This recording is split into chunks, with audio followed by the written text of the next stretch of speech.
My bratty sister had an affair with my husband of 2 months, got pregnant, and then had the nerve to pack my bags and kick me out so she could live with him, and my parents supported them. So I had no choice but to leave. 1 month later, she shows up at my door in a shocking state and threatens to take me to court for not warning her about my husband. My life feels like a soap opera, and I don't know what to do. Just 3 months ago, I, female, 28, was married to the love of my life, Wes, male, 32, after being with him for 4 years. Now, I'm in the process of divorcing him, and my life and family have completely fallen apart. I have no support from my own family. The only people I can rely on are my friends. Thank God for them, or I'd be an even bigger mess than I am now. I don't understand why this happened or what lesson I'm supposed to learn from it. All I know is that this is unfair, and I don't know what I did to deserve being stuck in such a horrible situation. I have an older sister, Meg, female, 34. Meg and I have always had an okay relationship. There's a big age gap between us, so we never really had the chance to form that sisterly bond. I wasn't even a teenager when she left for college out of state. I wouldn't say we hated each other, well, now we do, but as kids, I don't think we did. At least, I didn't hate her.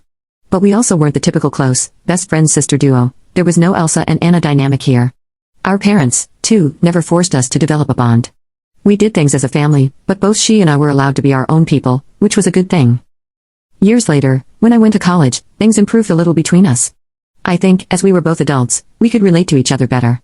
I didn't go to the same university as her, and we weren't in the same state, but we still talked more than before.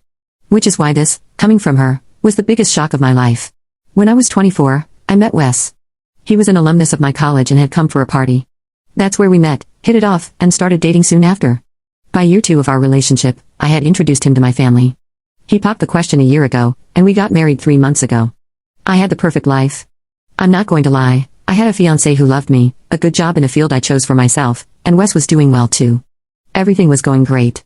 Until 3 months ago. Meg, on the other hand, had a more difficult personal life. She got married when she was 25 to a man none of us liked. It was obvious he wasn't good for her, but no matter what we said, she wouldn't budge from her decision, so we let her be because that's all we could do. It wasn't a happy marriage by any means. He forced, or rather manipulated, her into leaving her job, making her financially dependent on him. My parents and I asked her many times if she was okay with it and told her we'd support her if she wanted to leave, but she always said no and asked us not to meddle. The breaking point for us, or rather for me, came when she claimed I was hellbent on destroying her marriage because I had no one of my own.